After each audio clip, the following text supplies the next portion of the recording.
नमस्कार दोस्तों, मैं एडवोकेट दीपशिका लीगल अवेयरनेस के एक और वीडियो में आपका स्वागत करती हूँ। आज की वीडियो उन लोगों के लिए है जिन लोगों ने बैंक, एनबीएफसी या किसी भी लोन ऐप से unsecured personal loan, business loan, education loan या क्रेडिट कार्ड पे लोन लिया है और विषम परिस्थितियों के चलते लोन नहीं भर पा रहे हैं या ईएमआई डिफ़ॉल्ट होने वाली है या फिर हो गई है। और ऐसे में एक ईएमआई, दो ईएमआई डिफ़ॉल्ट होने के बाद जो लोन कंपनीज हैं, बैंक है, उनके ज़रिए से EMI default notices, outstanding due के notices, default notices, recall notices और रिकवरी एजेंट्स के द्वारा कॉल्स करके, विजिट करके हैरासमेंट किया जा रहा है। आज की इस वीडियो में मैं रिकवरी एजेंट की हैरासमेंट को कैसे रोका जाए, क्या लीगल एक्शन आप रिकवरी एजेंसी के एजेंट्स और बैंक के अगेंस्ट ले सकते हैं हैरासमेंट होने पर, उसके बारे में डिटेल में जानेंगे और कैसे लीगली टैकल कर सकते हैं ये भी जानेंगे। वीडियो को शुरू करने से पहले वीडियो को लाइक ज़रूर कर दें। चैनल पे नए हैं तो चैनल को सब्सक्राइब करके बेल आइकन जरूर दबा दें और वीडियो को ज़्यादा से ज़्यादा शेयर करें ताकि उन लोगों को भी इससे मदद मिल सके। अब सबसे पहले समझेंगे कि हरासमेंट होती क्या है।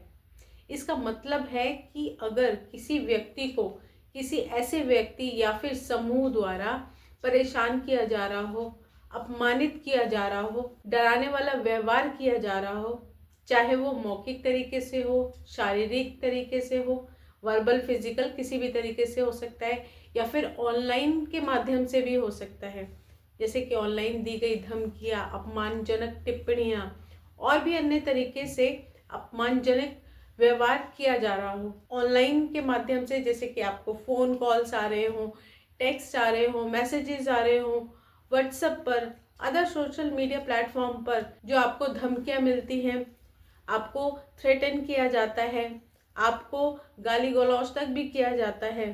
तो इस तरीके से अगर ऑनलाइन तरीके से भी हरासमेंट किया जाता है तो ये भी हरासमेंट में ही आता है। कई बार तो आपके कार्यस्थल पर आकर आपकी जो जानकारी है, आपकी जो प्राइवेसी है, उसको ब्रीच किया जाता है। आपके लोन मैटर को वहाँ पे डिस्क्लोज कर दिया जाता है। आपके फ़ोन को इलीगल तरीके से हैक करके, आपके कॉन्टैक्ट लिस्ट पर कॉल करके, आपके जो रिलेटिव्स हैं, नोन है, फ्रेंड्स हैं, उनको कॉल करके आप पर दबाव बनाया जा रहा हो। ऐसा व्यवहार एक बार नहीं, दो बार नहीं, तीन बार नहीं, कई कई बार दोहराया जा रहा हो। जैसे कॉल्स जो हैं आपका एक दिन में 20 नहीं, 50 नहीं, 100 बार करना, बार बार कॉल करके धमकियां देना, गाली गलौज करना, डराना, आपको लीगल एक्शन लेने की धमकी देते हैं, आपको जेल पहुंचाने की धमकी देते हैं, आपके फ्रेंड्स को कॉल करने की धमकी तक देते हैं, आपके फैमिली मेम्बर्स को कॉल करके परेशान करने की धमकी देते हैं, आपके घर पे विजिट करने की धमकी देते हैं। कई बार तो फर्जी पुलिस बन करके आपको धमकियां देते हैं, फर्जी एडवोकेट बन करके आपको कॉल करते हैं। तो ये बहुत सारे तरीके अपनाते हैं आपको हैरासमेंट करने के, और हैरासमेंट करने का पर्पज़ यही होता है कि आप हैरास हो जाए।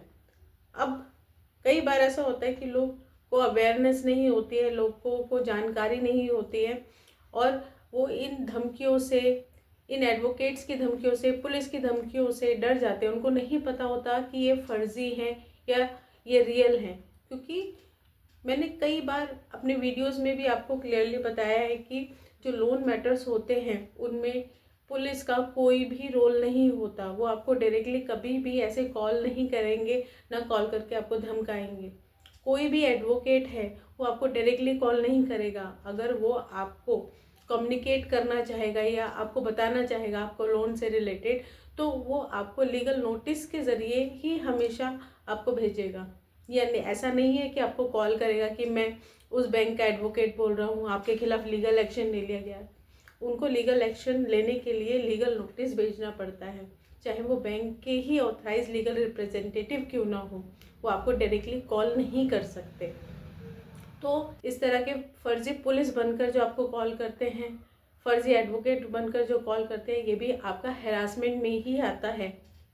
जब कोई व्यक्ति जानबूझकर बार बार चोट पहुंचाने के ही मकसद से ऐसा करता हो, यानी कि ये जो बैंक के रिकवरी एजेंट्स हैं या फिर रिकवरी एजेंसी के ही रिकवरी एजेंट्स क्यों ना हो, ये आपको जानबूझकर इस तरह की बातें बोलते हैं, इस तरीके से अपमान करते हैं, आपको जानबूझकर बार बार ऐसी बातें करते हैं, आपके मान सम्मान को ठेस पहुंचाते हैं, और ये जानबूझ करके ही करते हैं। ऐसा नहीं है कि वो अनइंटेंशनली ऐसा करते हैं, उनकी इंटेंशन ही ये होती है कि वो आपको मान सम्मान जो है उसको ख़राब करें, आपको हरास करें, आपको टॉर्चर करें, और इस तरह से हरासमेंट हो करके आप या तो उनका पैसा दे दें या फिर उनसे डर जाएं। तो ये एक प्रकार का ऐसा हरासमेंट होता है जिसका सामना हर लोन डिफ़ॉल्टर को करना ही पड़ता है। कई बार जो लोन नहीं भर पाते हैं वो कई विषम परिस्थितियों के चलते नहीं भर पाते हैं।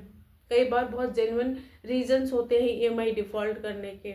आप उन तक इस जानकारी को साझा भी कर देते हैं कि हम ईएमआई डिफ़ॉल्ट करना नहीं चाहते, हमारी परिस्थिति ऐसी हो गई है कि हम ईएमआई नहीं भर पाएंगे।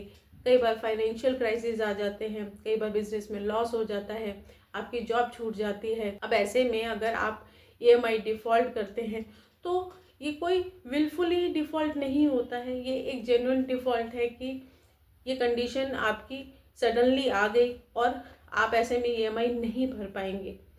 अब आप इन लोन रिकवरी एजेंट्स को अपनी परिस्थिति बताते हैं, उनको आपके इमोशन से, आपकी परिस्थिति से कोई फ़र्क नहीं पड़ता। यहाँ तक कि जो बैंक है या एनबीएफसीज हैं, जितने भी लोन ऐप्स हैं, इनको आपके इमोशन से, आपकी मेडिकल इमरजेंसी या फिर जो भी क्राइसिस आप फेस कर रहे हो उससे इतना सा भी फ़र्क नहीं पड़ता। वो हर किसी को एक प्रैक्टिकल वे में देखते हैं, इमोशनली बिल्कुल देखते ही नहीं हैं। ये रिकवरी एजेंट्स इस तरीके से ट्रीट करते हैं जैसे वो खुद ही बैंक के एम्प्लॉय हों, जैसे आपने उनसे ही लोन लिया हो। अरे उनका काम आपके पास कॉल करके आपको आपकी ईएमआई ड्यूज़ के बारे में इंफॉर्मेशन देना होता है कि अगर आपने ड्यूज़ क्लियर नहीं किए तो आपका लोन अकाउंट एनपीए हो जाएगा, आपके अगेंस्ट में लीगल एक्शन ले लिया जाएगा। बट डराना, धमकाना, गाली गलौज करना, आपको अपमानजनक बातें करना, ये रिकवरी एजेंट का काम नहीं है। बट फिर भी वो ऐसा करते हैं, और आपको भी पता है कि वो ऐसा क्यों करते हैं, कि जितनी रिकवरी होगी उस पर उनका कमीशन होता है, और उस कमीशन के लिए वो इस हद तक चले जाते हैं। अब अगर आपके साथ भी किसी भी तरह की हरासमेंट अगर हो रही है तो आपके पास भी लीगल राइट्स हैं, आप भी उन लीगल राइट्स का यूज़ करके इसके खिलाफ आवाज़ उठा सकते हो। अब जैसे कि अगर आप भी इस तरह की हरासमेंट, जो भी हरासमेंट मैंने बताया है कि इस तरीके से हरासमेंट होती है, वो हो रही है, तो सबसे पहले तो कंप्लेन करना, आप बैंक को कंप्लेन कर सकते हो कि आपके साथ में जो रिकवरी एजेंट्स है या आपके जो विज़िट करते हैं एजेंट्स, वो हरासमेंट कर रहे हैं। ये सबसे पहला प्रोसीजर होता है कि आप कंप्लेन करो बैंक को। लेकिन अगर बैंक आपकी कंप्लेन नहीं सुनती है या आपकी कंप्लेन पे कोई एक्शन नहीं लेती है, तो आप लीगल तरीके से प्रायर लीगल नोटिस भेज करके, आप लीगल हरासमेंट नोटिस भेज करके, आप हार्श रिकवरी नोटिस भेज करके लीगल एक्शन उनके अगेंस्ट में ले सकते हो। अब आप ये कहेंगे कि prior legal notice, legal harassment notice या फिर हार्श रिकवरी नोटिस भेजने से क्या बेनिफिट होगा? जब आप लोन की ईएमआई डिफ़ॉल्ट करने वाले होते हैं या फिर कर चुके होते हैं, एक दो ईएमआई डिफ़ॉल्ट हो चुकी होती है, तो उस समय आप बैंक को प्रायर लीगल नोटिस देते हैं। अब प्रायर लीगल नोटिस के एक बेनिफिट तो है नहीं। प्रायर लीगल नोटिस आप बैंक को अपनी जो फाइनेंशियल सिचुएशन है उससे अवगत कराते हैं। आपकी जो भी मेडिकल इमरजेंसी या फिर आपके बिजनेस लॉस या फिर जॉब लॉस के बारे में आप उनको इंटीमेट करते हो, जिसके चलते आप ईएमआई या तो डिफ़ॉल्ट करने वाले हैं या फिर कर चुके हैं। इससे बैंक को ये इंटीमेशन हो जाता है कि आप जो ईएमआई डिफ़ॉल्ट कर रहे हैं वो विलफुली नहीं कर रहे हैं, कहीं ना कहीं फाइनेंशियल क्राइसिस ऐसी आ गई जिसके चलते आप ईएमआई डिफ़ॉल्ट कर रहे हैं। विलफुली डिफ़ॉल्ट नहीं कर रहे हैं, जेन्युइन डिफ़ॉल्ट है। तो प्रायर लीगल नोटिस में आप बैंक को इंटीमेट कर सकते हो। अगर कोई भी रिकवरी एजेंट आपको हरास परेशान कर रहे हैं तो हरासमेंट के रिगार्डिंग आप कंप्लेन उसमें मेंशन कर सकते हो। अगर आपको लगता है कि आप फ्यूचर में ईएमआई नहीं भर पाएंगे या लोन आप नहीं भर पाएंगे, तो आप सेटलमेंट के लिए रिक्वेस्ट भी कर सकते हो। अब बात करते हैं लीगल हरासमेंट नोटिस की और हार्श रिकवरी नोटिस की। हरासमेंट नोटिस, अगर कोई भी रिकवरी एजेंट आपके घर पे विजिट करता है, गाली गलौज करता है, धमकी देता है, आप उसकी प्रॉपर वीडियो बनाओ और उसको रिकॉर्ड ज़रूर करो। जब आप जो भी रिकवरी एजेंट आपके घर पे आता है उसका नाम, उससे आप पूछेंगे कि वो किस एजेंसी से आए हैं। आप उनसे उनका आईडी कार्ड या फिर जो डीआरए का लाइसेंस है, जो भी आपकी डिटेल्स हैं, आप उनसे पूछोगे। अगर वो प्रॉपर डिटेल्स नहीं देते हैं तो उन चीज़ों को आप प्रॉपर्ली रिकॉर्ड करके और एक लीगल हरासमेंट नोटिस उन रिकवरी एजेंट के खिलाफ बैंक को दें। आप हार्श रिकवरी हो रही है वो भी आप दे सकते हो। इसमें भी आप हरासमेंट के अगेंस्ट में लीगल एक्शन ले सकते हो। अब इनका बेनिफिट क्या होता है कि जब भी अगर आपके अगेंस्ट में कोई भी हरासमेंट हो रही है और आप इस तरह के लीगल नोटिस भेजते हो, उसके बाद आप इन रिकवरी एजेंट और बैंक के खिलाफ में सूट फाइल कर सकते हो, कंपनसेशन मांग सकते हो। जो भी हरासमेंट आपका हुआ है उसके अगेंस्ट में आपको कंपनसेशन भी मिलता है। बहुत सारे लोगों की मेरे पास क्वेरी होती है कि ऐसा कोई नोटिस हम भेज दें कि हमारे पास ना तो रिकवरी एजेंट विजिट करने आए, ना हमारे पास कॉल आए। तो कॉल करना, विजिट करना, ये लीगल राइट बैंक का भी है। और अगर वो हैरासमेंट कर रहे हैं तब आप उनके अगेंस्ट में लीगल हैरासमेंट नोटिस या फिर आप harsh recovery notice, prior notice आप दे सकते हो, ताकि इस तरह की हरासमेंट आपके साथ फ्यूचर में ना हो। तो कभी भी इस तरह की हरासमेंट आपके साथ में हो रही है तो आप इन लीगल राइट्स का यूज़ करके आप इसके खिलाफ आवाज़ उठा सकते हो। मेरे द्वारा दी गई जानकारी अच्छी लगी तो वीडियो को लाइक कर दें। वीडियो को अंत तक देखने के लिए बहुत बहुत धन्यवाद। आज का वीडियो यहीं तक। नमस्कार।